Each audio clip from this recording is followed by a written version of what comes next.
Hello, everyone, and thanks for joining us today for this special call with Tony Khan to discuss the upcoming Ring of Honor pay-per-view event, Death Before Dishonor, this Saturday night. I'll turn it over to Tony now for some opening thoughts, and then we're going to open the lines for your questions for the next 45 minutes or so. So, Tony, you're up. Thank you very much, Jim. Thank you, everyone, for joining us today. I'm very excited about Death Before Dishonor this weekend. It's great to have you with us. I really appreciate it. The support we've gotten from the wrestling media since the relaunch of Ring of Honor has been amazing, and I think it's been a lot of your support that kept Ring of Honor really going for 20 years, and I think is going to keep it going for a very long time going forward. So I'm very grateful for all of you, and we'll try to get through as many questions as I can while still giving detailed answers, but I'll try to balance that. Thank you very much, and Jim, I'll turn it over to you, sir. All right, Tony, thank you. And thank you to everyone again for joining us. So we're going to start with Kenny McIntosh from Inside the Ropes, and following Kenny will be Jay Shell Nicole from Inclusive Creations. Again, we'll try to keep our questions as succinct as possible so we can get as many people on. But that said, we want to, obviously, we want you to ask the questions you want to ask. So let's keep all that in mind, and we're up and running. Kenny, you're up. Hey, Kenny. Kenny, you're muted. You need to unmute your line.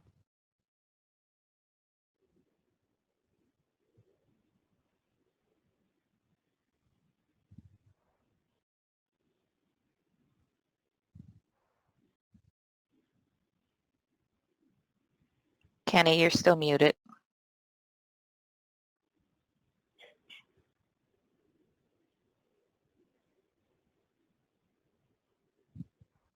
All right, Jim, we'll have to move on for now. Yeah, let's go ahead. Let's go to Jay Shell Nicole from Inclusive Creations, and then following Jay Shell will be Brandon Thurston from WrestleNomics. And Kenny, we'll see if we can regroup with you a little bit later. Jay Shell, you're up.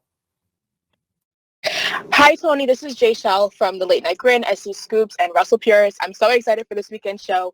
I will be there live, and I can't wait. But I do want to ask about the ROH roster. We've seen some crossover between AEW and the ROH roster, and I'm looking to see if you have an ideal size for the roster, or if you're looking to just have AEW stars bounce from ROH, or have people even signed to ROH individually. Well, it's a great question. Thank you. And I think it's going to be a sliding scale in some ways. Just as AEW's roster has expanded as the programming expanded, really, if you look, the roster grew when we had AEW Dynamite and AEW Dark, and we tried to build it, strengthen the roster. Then we added Elevation and tried to add more young wrestlers, and it gave us more chances to develop people for those spots. And I think around that time, a lot of young wrestlers did break through and get on TV. And then last year, almost one full year ago, we added AEW Rampage. And with 3 hours of television compared to 2, then had to build and strengthen the roster more. And so with Ring of Honor, we haven't got the weekly TV going yet. I say yet because it is something that is important to me, and I really think we will get a weekly Ring of Honor show, but I'm not going to do it until the distribution deal makes sense and is right for everybody. And I think right now we have a certain number of key stars for Ring of Honor, as well as performers that will be really important in the near term and also for the long-term future.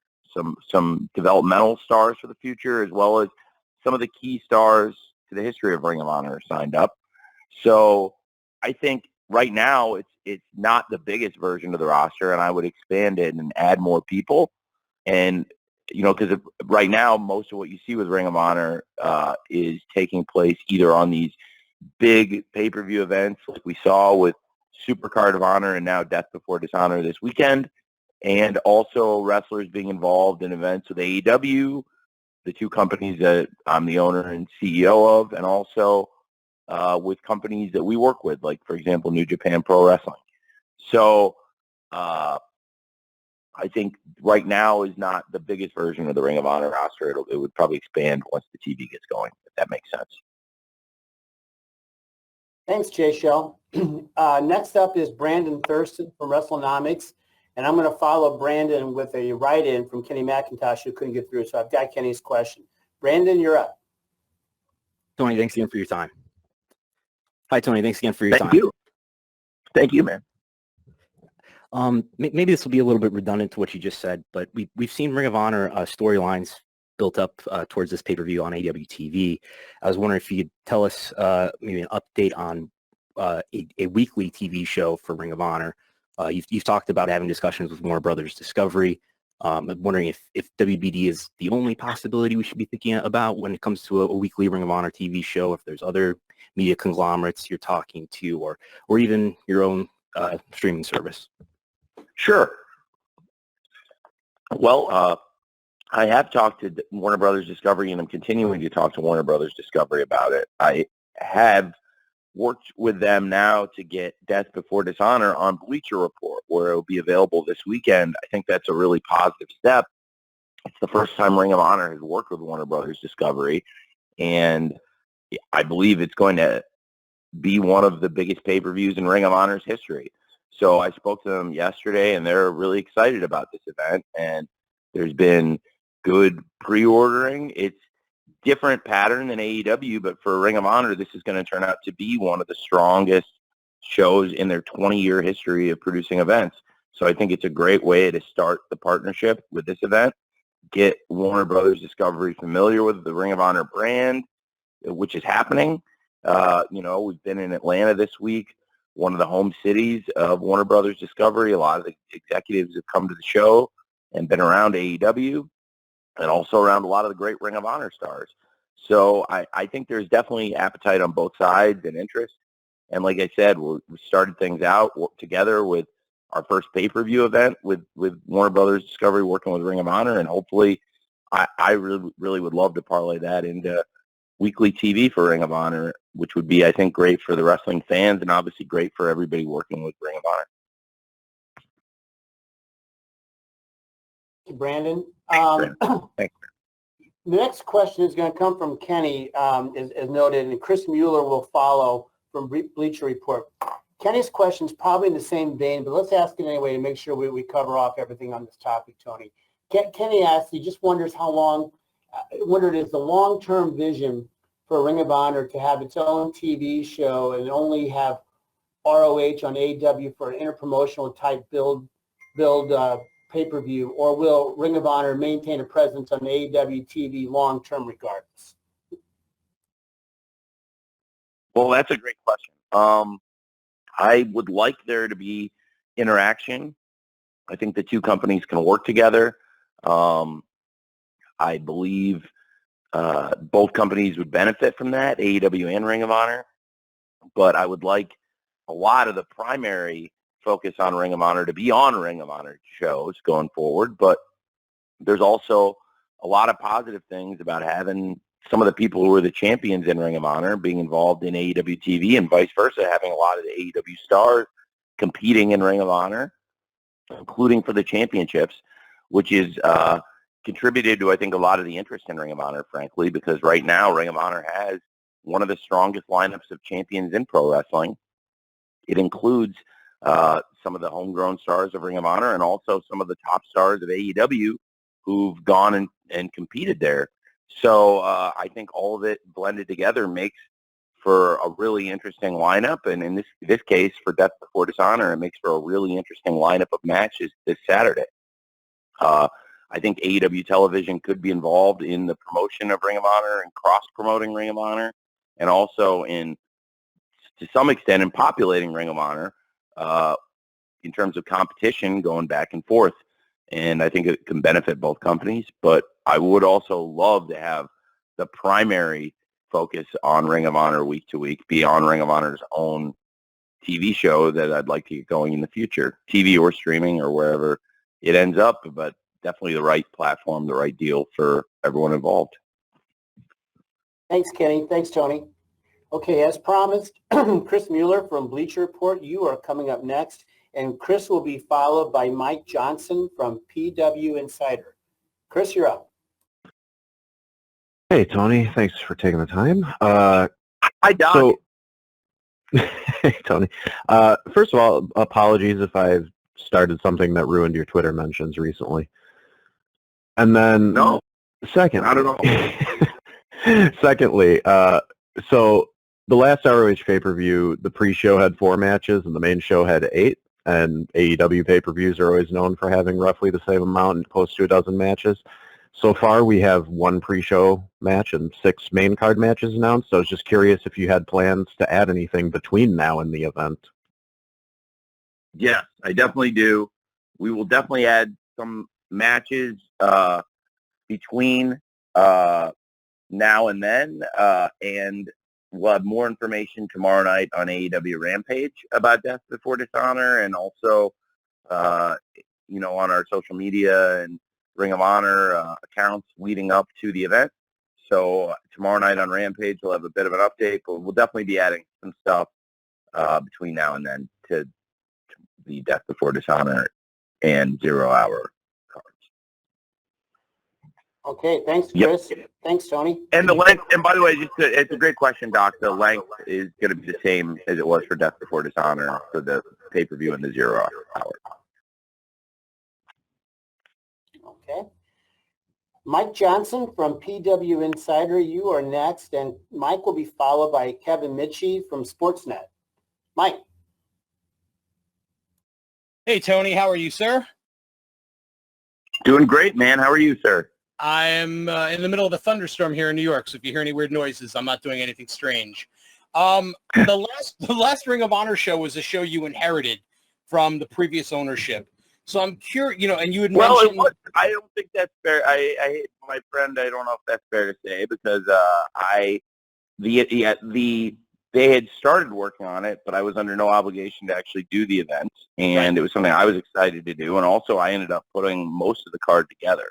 So I was really proud of it, and I thought it was a great opportunity rather than wait a long time to keep Ring of Honor in the public eye to celebrate the 20-year anniversary of the company, and how excited we all were about the transaction going through. So I didn't feel like I got, it was definitely something that they had put a couple of the pieces in together for, but, to be honest, probably one of the biggest pieces of the show was FTR versus the Briscoes, and that wasn't going to happen if I didn't put FTR in. So I didn't feel like that, just so you know. I was really excited to do the show and wanted to do the show when they started working on it, but it was something that they had, to your point, they had started working on.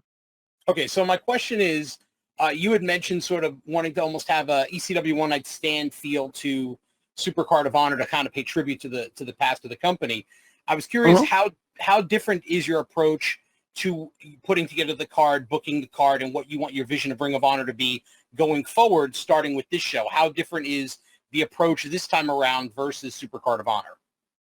Great question. So you're totally right about how I felt about that show that was a transitional show into a new era. This next show is different. I mean, we're still in a transition, but now I believe people know a lot more what to expect. I think we gave people a feel of what the new Ring of Honor is going to be, and a lot of it is very similar to the old Ring of Honor and echoes the old Ring of Honor, whether it's the familiar voices of Ian and Caprice and Bobby, or a lot of the great wrestlers you saw up and down the card, on the main card and the 0 Hour. And I tried to keep a lot of things consistent. One thing, if anybody was going to ask the Cubs fans question, the great Lucha blogger, I definitely am going to bring back the Ring of Honor Pure Scoreboard for the pay-per-view for Yuta versus Garcia. It's a great point. And a lot of the feel of the show, hopefully for the longtime Ring of Honor fans, it's going to make them really happy. And also, I know for a fact we're making new fans to some extent, through using AEW's widespread television penetration, and also people just who were aware of Ring of Honor and hadn't gotten pushed to check out the events one way or another. So I think this will be much more of an established thing, and less of less of we're still in a transitional phase, but it's less of a transition. It was, I think it was, I remember fans saying it was jarring having Ian do the card rundown like they might hear Excalibur do on AEW, running down upcoming matches in the world of wrestling. And, but it wasn't a bad thing. It was just like, wow, this is kind of surreal seeing Ian do that card rundown like Tony would have Excalibur do. And I think, but nobody had a problem with it. It was cool, right? So I think people have a better idea what to expect after Death Before Dishonor in a very good way, because from everything I've seen, Death Before Dishonor was been one of the best reviewed wrestling shows of the year. Or excuse me. Super Card of Honor was one of the best reviewed wrestling shows of the year. And I think Death Before Dishonor is going to be hopefully even better. And on paper, I think the card is even stronger. So I'm really excited for Saturday. And I think hopefully anybody who enjoyed Super Card of Honor would really enjoy this pay-per-view. And if you haven't seen Super Card of Honor yet, it's definitely worth going out of your way to check out, because like I was just saying, it's been, I think, one of the better reviewed shows of the year. Thanks, Mike. Indeed. Thanks, Mike. Thank you, Tony. Kevin Mitchie from Sportsnet, you are up next. I'm going to follow Kevin with a write-in question from Ricardo St. Vilas from the Mixed Tag Show. Kevin, you're up. Hey, Tony. Greetings from Toronto, Canada. And Hi. Hello. I was just going to ask you about Ring of Honor touring, and if there was an idea in your head about whether you wanted to do independent touring with Ring of Honor, or if it would be kind of a soundstage sort of thing, shooting weekly TV, should you get a deal. And if you tour, would you want to hit big cities, or would it kind of be focusing on smaller cities throughout North America? And I say North America because maybe that would include Canada. Yep. It's a great question. I suspect that there are a lot of great venues that we could tape at. People have brought up Universal Studios. I think it's been great for AEW Dark. That could be good, but on the other hand, it could be good to keep it distinguished. There are a lot of great venues that would be good for it across the country, and I'm open to that. So I could see doing tapings, but I could also see sometimes doing, some bigger venues. And also, obviously, we've run, some big arenas for the pay-per-view events, and I'd like to keep that going. The two events we've done so far, Super Card of Honor and Death Before Dishonor, are also two of the biggest gates Ring of Honor has done. And probably about 90% of the tickets we sold for Super Card of Honor were after we announced the purchase and after I started putting matches on the pay-per-view.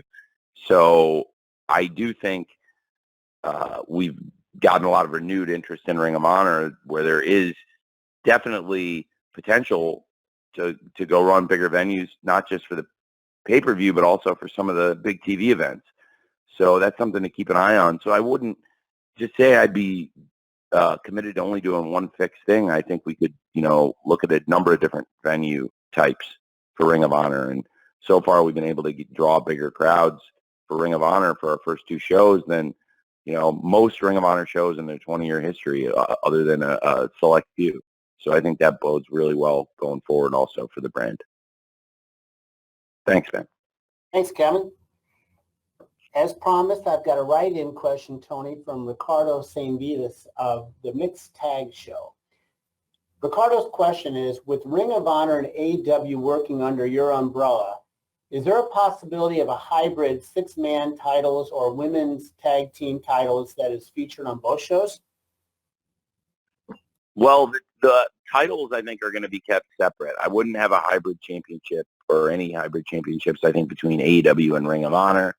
For example, the AEW All-Atlantic Championship is a belt that has been defended outside the country versus wrestlers outside of AEW, and then Pac or whoever ends up retaining the title in his upcoming defenses, the champion will return to America and defend that title against AEW wrestlers. And I also think a lot of the AEW championships have been defended, outside in other companies against other wrestlers, and we've seen championships from outside AEW defended here.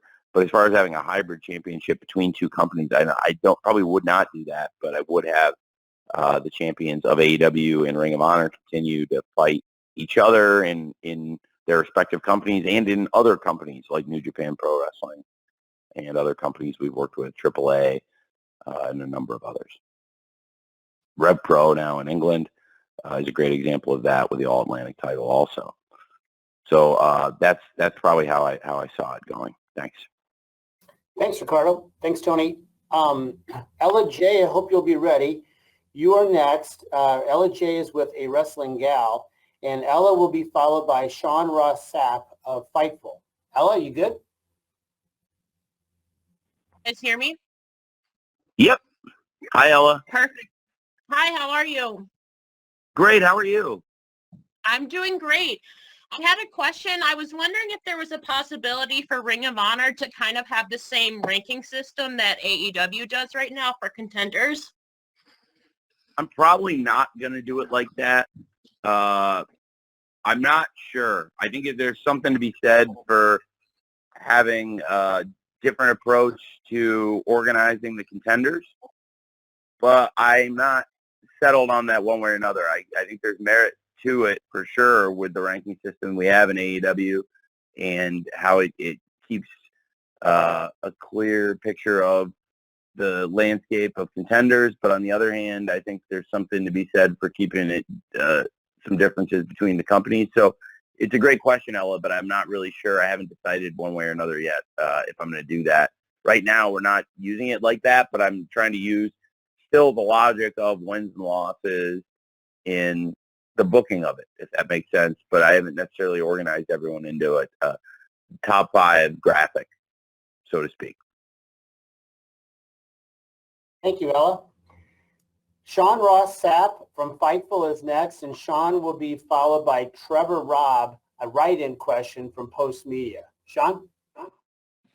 Hey, Tony, we've heard about several wrestlers that are signed to AEW via ROH and maybe some contingencies there.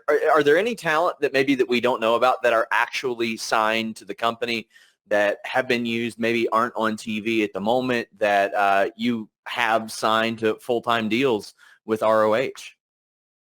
Briscoes. That's interesting. The Briscoes is a great example of that. The Briscoes are under contract to Ring of Honor and a long-term contract. And I think there are some other developmental wrestlers, but really probably the biggest names that are exclusively signed to Ring of Honor are the Briscoes. And they are some of the biggest names in Ring of Honor history. They're Hall of Famers. And there are some others, but I think that would be a great example of a key act where they haven't really appeared in AEW yet, but they are signed to Ring of Honor and me. Thank you, Tony. Thank you, Sean. I've got a write-in question here I'm going to read, and then I'll have another, we'll call on somebody after Tony answers this question here from Trevor Robb from Post Media. Trevor asked you, Tony, AEW has a plethora of newly designed championship belts, the evolving TNT title and the brand new All Atlantic title. Will we be perhaps seeing new championship belt redesigns for our Ring of Honor titles? That's a great question. I'm open to new designs, new championship belts. Obviously, we're just getting started. It's our first few months here and officially running the promotion, and this is the first pay-per-view where I've been the official owner. We were in the process of finalizing the transaction on the last show, so I was the booker and the interim owner, so to speak, and we actually as we did the deal, we kept the profits from that show. It was after the time of the letter of intent, so everything after that going forward, I took over the business operations, but still, in some ways, it feels really final now, not having any obligations under the offer sheet, the term memo, anything like that. It's all done, closed, and so it's pretty exciting. We'll see. But yeah, going forward, we'll have to think about that. Very good. Thank you, Tony. Thanks for the question, Trevor. Okay, Mike McGuire from TSN Radio is up next, and Mike will be followed by Sean Radican of PW Torch. Mike, you good to go? Tony, how are you?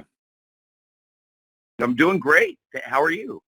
I'm mad at myself, actually, because after hearing 10 other people ask you how you are and still hearing you say you're great, I was like, come on, don't start with that. But that's where we're going. Do you not want to? I mean, I am doing pretty great. I feel very good and very blessed. It was a good night for us last night to be here in Atlanta, one of the homes of pro wrestling and one of the homes of Warner Brothers Discovery. So I'll give you the longer answer when you ask me how I am. I'm really great. It was really nice to see so many of the folks from Warner Brothers Discovery last night here with AEW, and now they're also supporting us with Ring of Honor. And for them to be talking to me about Ring of Honor is kind of surreal, to be honest with you. Because just a few years ago when we were getting this thing off the ground with AEW, and now here we are doing Ring of Honor together. So thank you for asking, and I'm doing great. Awesome. I appreciate that. So sticking with the topic at hand here, obviously the pay-per-views this weekend. Like you said, it's your first one outside of anything that was pre-promoted with the previous ownership group. Now that the ball is firmly in your hand, there's nobody else touching this thing. I guess, how are you feeling balancing this show out with everything else that AEW has been doing? Because you've done some great cross-promotion with Impact Wrestling. You've done some great cross-promotion with New Japan Pro Wrestling. And now you're going to be focusing on two of your brands. Is it still easy for you to prioritize these two, or is it still kind of up in the air? We're going to see how everything lands at this point. I feel great about it. I really am enjoying it. And I think it's been great for both companies, especially at a time when AEW got hit with some injuries. I think it was really valuable to have somebody like Claudio Castagnoli step in, and who's not only one of the great legends of Ring of Honor, but also has come in and been a top star in AEW and been in some of the biggest matches in AEW already since he arrived, and some of our biggest events in a very short time. And now is going on to challenge for the Ring of Honor World title against Jonathan Gresham, who's very important in Ring of Honor's history. And, you know, to have two legends of Ring of Honor, I think it's fair to say, Claudio Castagnoli and Jonathan Gresham, two wrestlers who've held championships but have had really different paths in Ring of Honor. And, you know, Jonathan Gresham has done something and accomplished something that Claudio never has in pro wrestling. Claudio's done all these great things, and he's always talked about as a wrestler's wrestler, and is definitely one of the most respected athletes in this business, but he has yet to ever win a world championship in pro wrestling. And it's something that's eluded him everywhere he's gone, and Jonathan Gresham has not had that problem. Jonathan Gresham's been a great champion for Ring of Honor and has continued to be, and I think it's a great example of trying to integrate a wrestler from Ring of Honor into the AEW programming. I've enjoyed the matches he's had in AEW, and I've obviously loved the matches he's had in Ring of Honor too.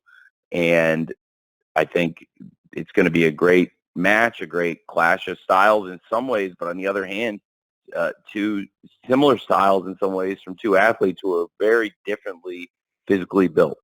And I'm really looking forward to Ian and Caprice calling this. I think Ian did a great job putting some thoughts down, not exactly on paper, on Twitter, put some long thoughts down and long-form thread breaking down some of the physicality, some of the psychology behind Claudio versus Jonathan Gresham. And that's one match I'm interested in particular. And I also think it's a great example of the roster of AEW and the roster of Ring of Honor having some fluidity. And then there's some wrestlers from AEW who have never, probably would never appear in Ring of Honor. And also now we've had some wrestlers from Ring of Honor who are exclusive to there.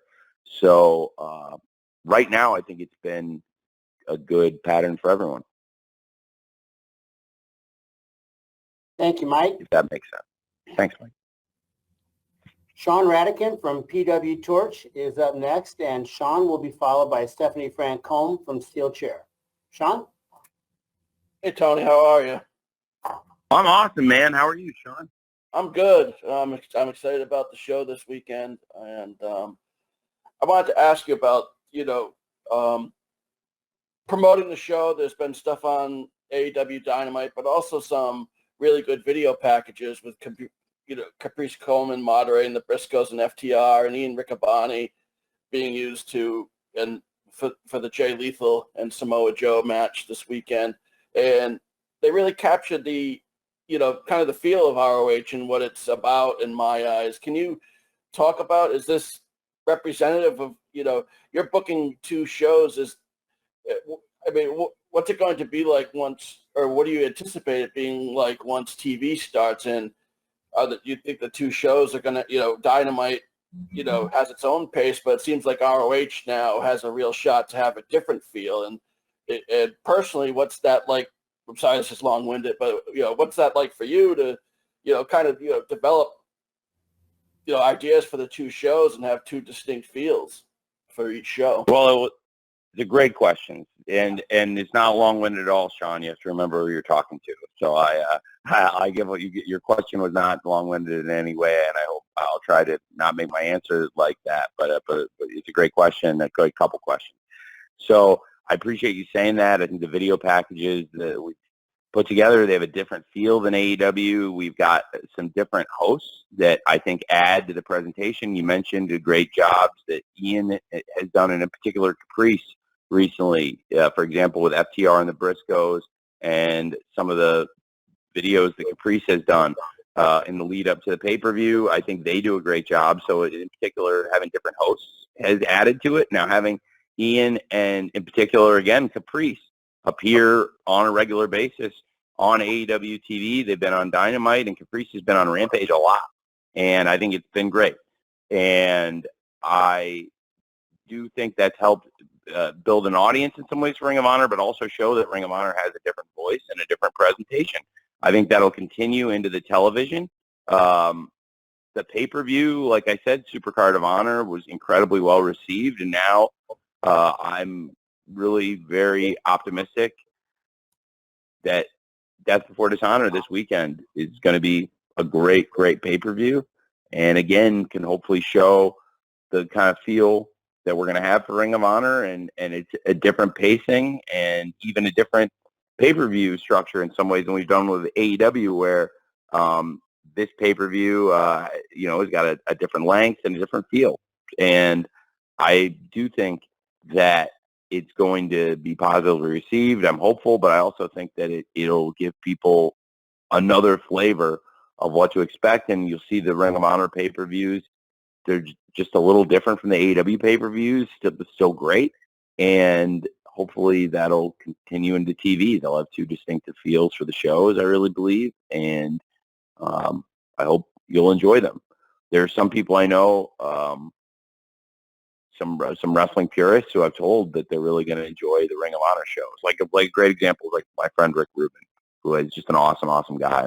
I hate to name drop him, and I rarely do, but I really like him a lot, and he loves pro wrestling so much, and he's one of the smartest people I know, and just a really, really, really cool, really good person. And I think this is a wrestling show Rick Rubin's really going to enjoy. Just an example of someone I know. He watches all the AEW shows. He loves them and talks to me about stuff all the time.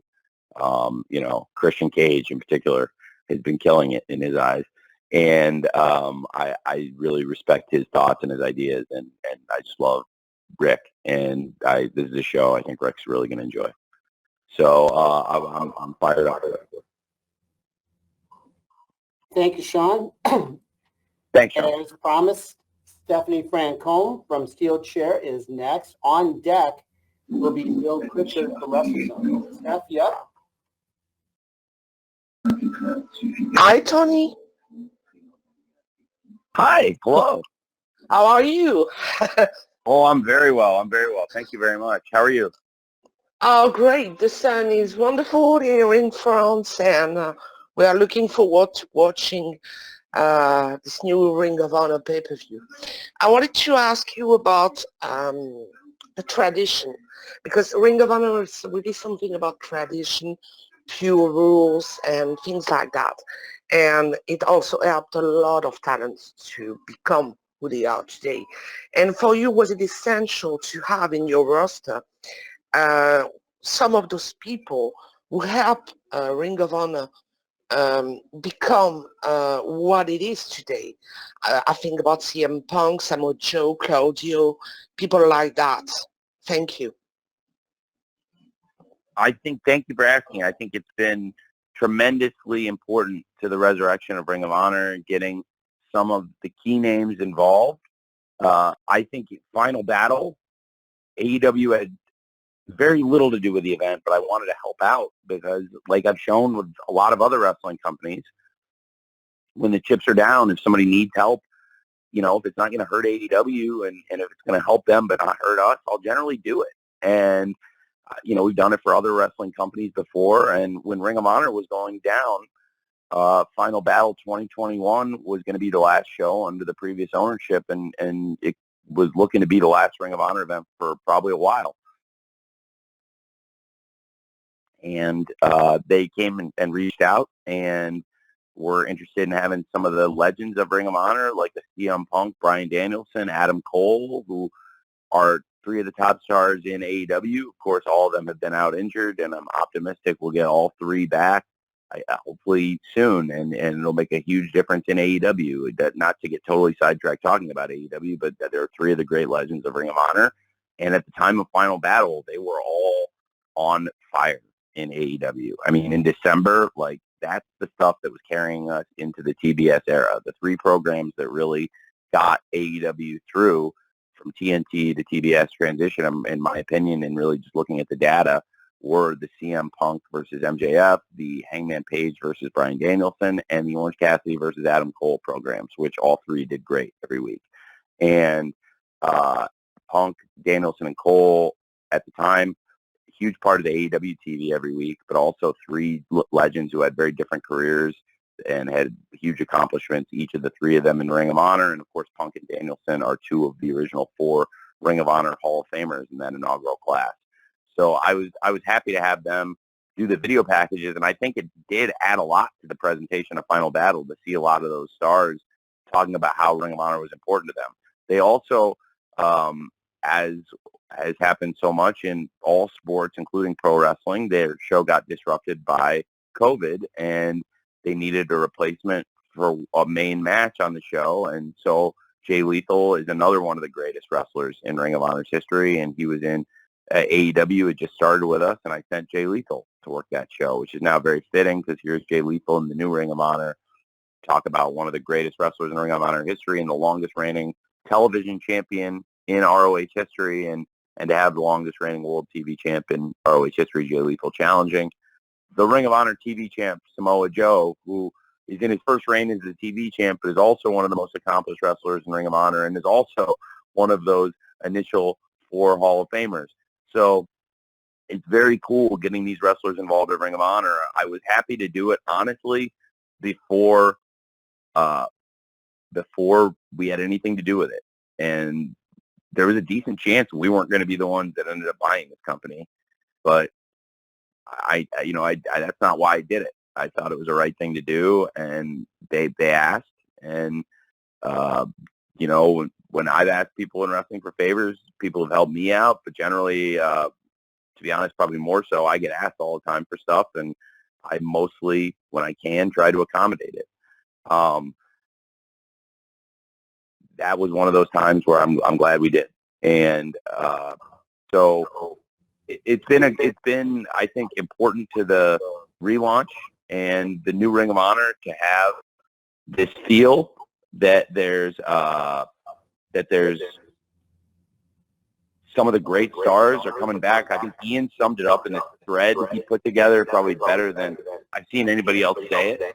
That, like, last year, Ian and Caprice would have these conversations, and Ian would say, how would Samoa Joe fare now in this Ring of Honor? How would Claudio fare in this Ring of Honor? Well, this weekend you get to find out for yourself. You get to see a lot of the young stars that have come up in this Ring of Honor today and in recent years against some of the greatest stars in the 20-year history of Ring of Honor who've gone on and had left and now are back because Ring of Honor is stronger, in my opinion, than it's ever been before now, after 20 years of history, and it's crazy how it ended up here. But I think it's a great question, and I believe it's been a really big part of the success of the relaunch is bringing back some of the biggest stars of Ring of Honor while also keeping a lot of the people that kept Ring of Honor going in recent years involved in the show.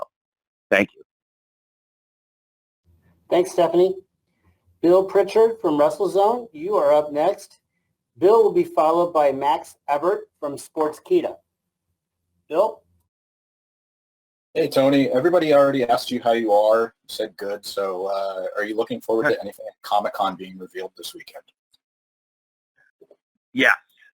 We are going to have hopefully some good news at Comic-Con, but I'm not sure yet if it's going to go through, but I'm hopeful that it will. So that would be great. And so I'm optimistic we'll have some news at Comic-Con, but I can't say for sure yet, just because of the unpredictable nature of the things I could be announcing. If that makes sense.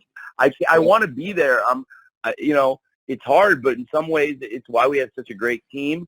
I would 99 times out of 100 be there with a group at Comic-Con. The only times there's been stuff for AEW that I haven't been able to go to, it's because there's been something else going on with AEW, which is a good thing. I've done every TV show we've ever done. Every dark match that's ever aired, I was there. And at least in the building, even though if it was an elevation or dark before a show, I might be running around doing a pre-tape or putting something together for Dynamite. But every Dynamite, every Rampage, every event we've done, I've been there. And I want to be there for the Comic-Con, but of course it's the same day as Death Before Dishonor. So it's a great question if AEW and Ring of Honor, either company will have anything to announce at the event. Ring of Honor, I'm not so sure. I think we're going to be 100% focused on Death Before Dishonor on Saturday. AEW will have a presence at Comic-Con. Of course, some of the wrestlers there are some of the legends of Ring of Honor, too. And I'm optimistic that they could have some good announcements there. But they would probably have more direct impact and influence on AEW than they would on Ring of Honor, to be honest, if that makes sense. Thank you, Bill. Thanks. Max Everett from Sportskeeda is next, and I will follow Max with a write-in from Sebastian Diaz from Sonar FM in Chile. Max?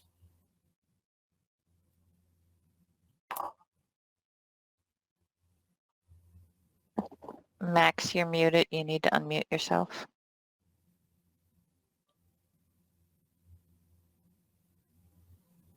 If you click the green microphone or the red microphone that's on the dashboard. Thank you, Robin.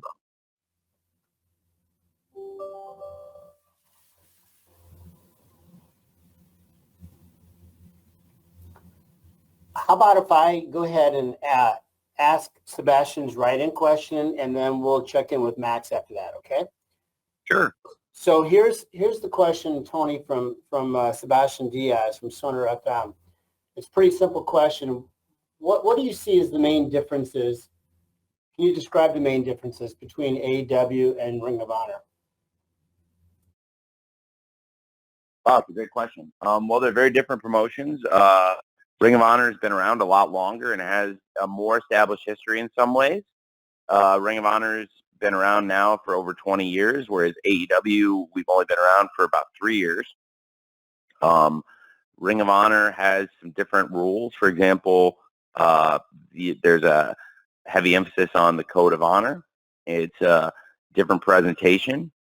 And again, just when you have a different history and a different presentation, some of that is intrinsic. It's hard to put a finger on how it's different, but it's just different. And so they're different companies with different feels.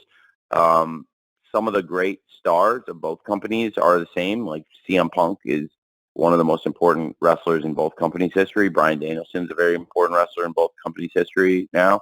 But those histories are very different. And also the sizes of the companies. AEW has risen further and faster than any wrestling company in recent history. And, get into many debates about the business of this stuff, but the bottom line is the numbers, probably the numbers we've done on pay-per-view and live attendance are the things that probably translate historically the best, because they're not going to be impacted by the cord cutting or the fragmentization of cable or various other factors. But I think when you look at the live attendance numbers AEW has done in our first 3 years and as of today in 2022, and the pay-per-view numbers that we've done and continue to do that have been stronger than ever in the past year, nobody's really done those numbers outside of WWE in this business since WCW. WCW at the peak of the wrestling business, had done bigger numbers, but I would say in the early to mid 90s and the late 90s into 2000, the numbers we're doing are very consistent with numbers WCW did, and that was a huge part of the wrestling business. Now, when the wrestling boom really got going, I think the place of WCW in history is historic, and it's very different. But the business we're doing right now is also significantly stronger on pay-per-view, and the revenue higher and the live attendance higher by a wide margin than WCW in the early to mid 90s and frankly into the late 90s and early 2000s.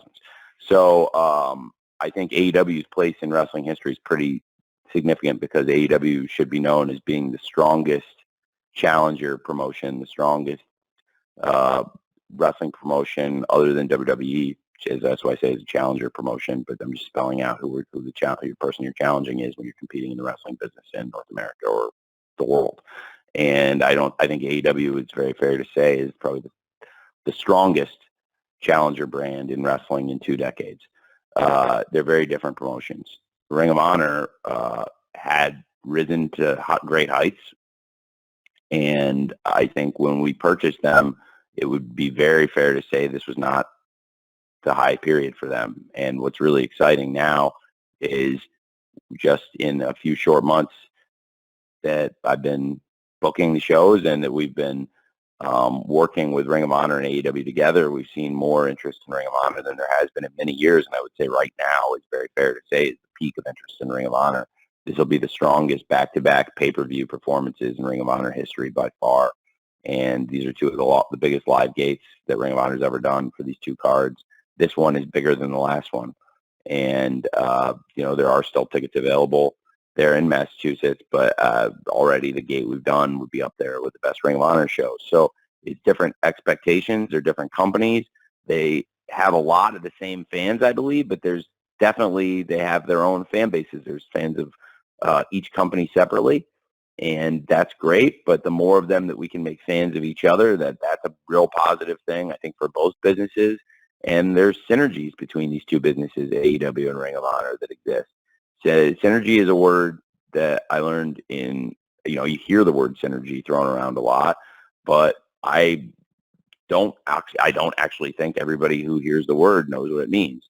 So I bet 95% of you know what the word means, but I guarantee you there's going to be somebody, I'm about to say this to on this media call, that didn't actually understand what the word meant.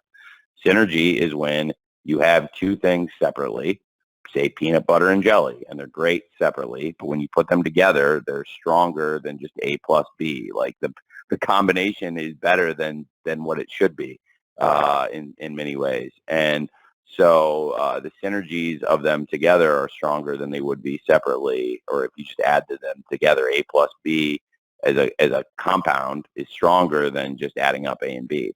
And I do think that's AEW and Ring of Honor. Great examples of this are the library of content under my ownership now is so much bigger than it was before. AEW's produced very, very high-end slick content, very high production values, and Ring of Honor, I think, has produced a huge volume of content, and now the production values, I think we've made them stronger. I think Death Before Dishonor is going to look better than a lot of the Ring of Honor shows had historically, and I want to make Ring of Honor feel like a very major league promotion without completely changing the look and feel of everything they've done in 20 years, but also trying to catch Ring of Honor up in many ways to AEW in terms of the commercial success and how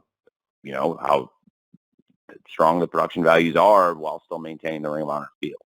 So it's a lot. That's like I said before, when Sean asked a question. I joked I give long-winded answers. That's a long-winded answer, but it's a serious question, and I wanted to give a serious answer. So I hope that starts to kind of answer it.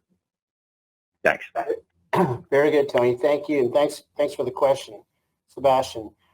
I've got the question from Max Everett here on write-in, so I'm going to go ahead and go with another write-in here, Tony, and then we'll follow your answer to Max with John Alba from Podcast Heat. Max's question is, given ROH's history with New Japan and the recent Forbidden Door event, could we see a collaboration between the promotions once more? So, sorry, Jim, that was can you ask that one more time? Just want to make sure I understand. And I'm not sure if the question is succinct here. I think what Max is asking here is, given ROH's history with New Japan and then AEW's recent Forbidden Door event collaboration, could we see a collaboration between perhaps Ring of Honor and New Japan? Got it. Yes, I do think that's possible, and I think all three companies working together is possible. So I definitely believe that. And really, we saw that to some extent at Forbidden Door, that there was some collaboration between all three companies, of course, when there was the winner-take-all tag match with FTR versus Roppongi Vice versus the United Empire. So definitely, I would look forward to more collaboration going forward. Very good. Thanks, Max. I hope I answered or asked your question correctly, Max. Working the dashboard here, so apologies if I didn't. Okay, John Alba from Podcast Heat is next, and we will follow John with Nick Hausman of Wrestling Inc.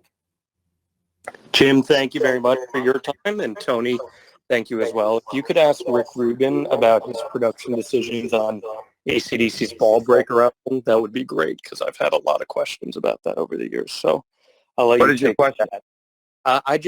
It was a very raw approach for the band at the time, and that was like their Beavis and Butthead stage. So I was just curious as to why go raw rather than big guitars, but that's a conversation down the line. So I appreciate your time.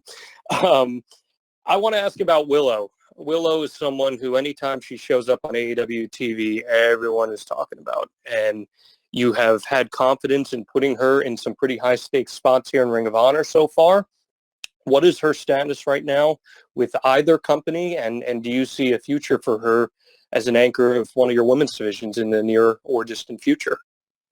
Willow's been wrestling with AEW, and she had wrestled with Ring of Honor in the past also, and now with being able to book both companies, I think Willow's a great wrestler for any wrestling promotion, including both AEW and Ring of Honor, and I think she's a great face for any women's division, and we're watching her get better and better and better, and I think she's improved a lot in the time I've known her, and I mean that in a very sincere way, and I'm very appreciative of how hard she works, because I think Willow's gotten tons better, and still the sky's the limit. So I'm very excited about her growth as a pro wrestler, and I think Willow's a great prospect and a great young star going forward for both AEW and Ring of Honor, and could be a strong featured wrestler going forward for either company or both companies.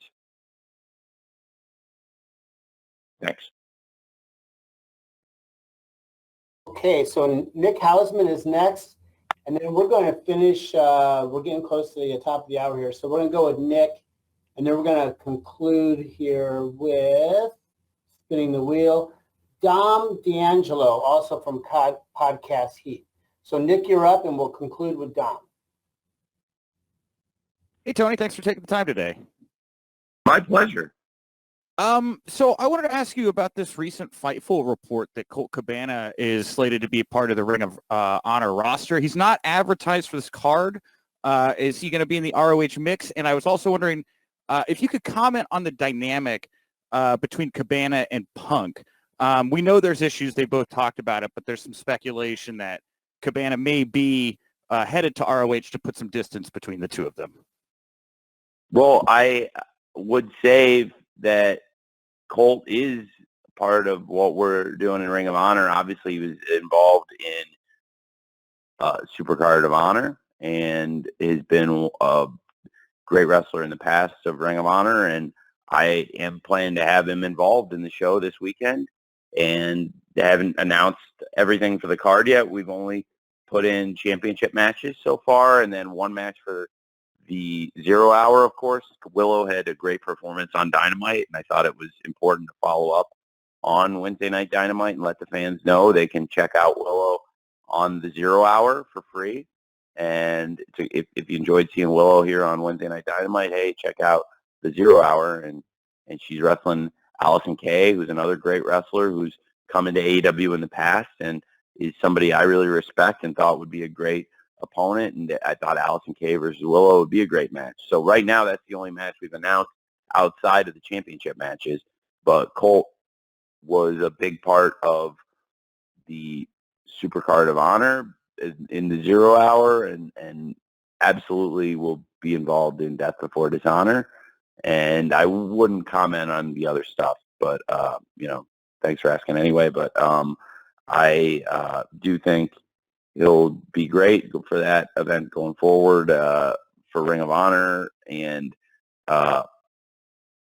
just in general, always happy to have him around. So I think a lot of the legends of Ring of Honor, to the point I was making before, being involved in Supercard of Honor and now again in Death Before Dishonor, people coming back who hadn't been around in years in Ring of Honor, some people in many years, in the cases of, say, Samoa Joe or Claudio, but other people who it's just been a few years they've been away, like Colt Cabana. I think all of that has led to an increased interest in Ring of Honor, all these people coming in, and Colt Cabana is definitely somebody that's going to be involved in Ring of Honor. Thank you, Nick. Thank you, Tony. And to bring us home, we have Dom D'Angelo from Podcast Heat. Dom, you're up. You're the last one.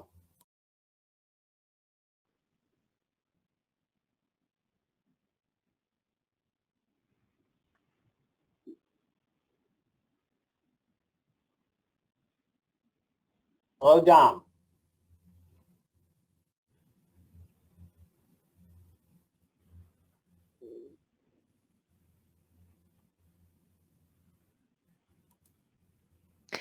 I can't get Dom unmuted. Okay. Well, let's see here. Let's see if maybe we can squeeze one more in. I tell you what, sure. I've got a write-in. How about that? Let's end with a write-in, and then we'll close it. It's a good write-in question here from Isa Ramos from Lucha Libre Online. Very excited for this show. How is it booking two separate companies, and what's the decision process to figure out what ROH talent to feature on AEW television? Well, I really appreciate the question, and I really enjoyed the booking of both companies, and I think it's been great having a lot of the great wrestlers involved that have straddled both promotions. In particular, Samoa Joe, before he got knocked out of action, having him being involved in both companies. I mean, he's one of the greatest wrestlers in the world, and certainly a legend in Ring of Honor, and having him involved now in AEW too is great. And I'm really excited about him finally making a return this weekend at Death Before Dishonor, defending the World Television title against Jay Lethal in what I'm sure is going to just be an awesome match. And I absolutely have followed Ring of Honor. I've enjoyed Ring of Honor and been a fan of Ring of Honor during its history.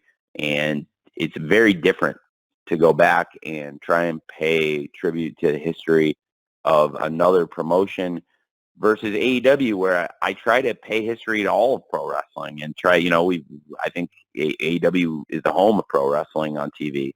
And, whether it's bringing in some of the old legends of wrestling and paying tribute to them, and their past accomplishments, or honoring our own history at AEW, things that have happened in our 3 years. it's important to me, but it's also our own homegrown history. It's very different than taking over Ring of Honor, and reimagining a company that has had a great history and has a great legacy in pro wrestling. So it's very different, but I really enjoy it, and I think that there's a great balance between the two. It's different than when we started doing Rampage and doing a second AEW TV show versus booking a second promotion, but it's a lot of fun. Thanks for asking that. Jim, I don't know if that's.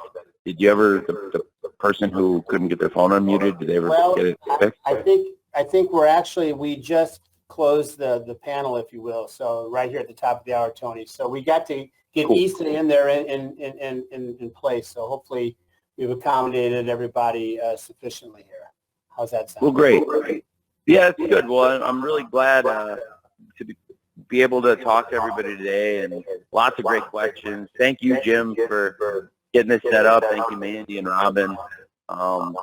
I really appreciate everybody taking the time to talk about Death Before Dishonor. Hopefully a lot of you are going to make it up to Lowell Mass for the event or get a chance to watch it on TV or streaming.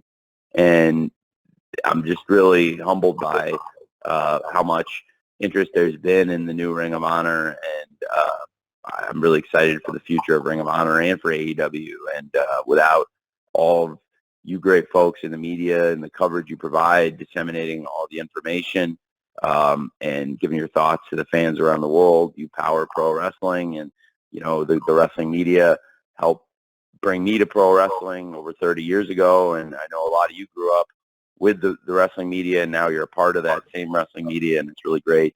And I appreciate your time, and thank you for taking the time to talk to us today about Death Before Dishonor.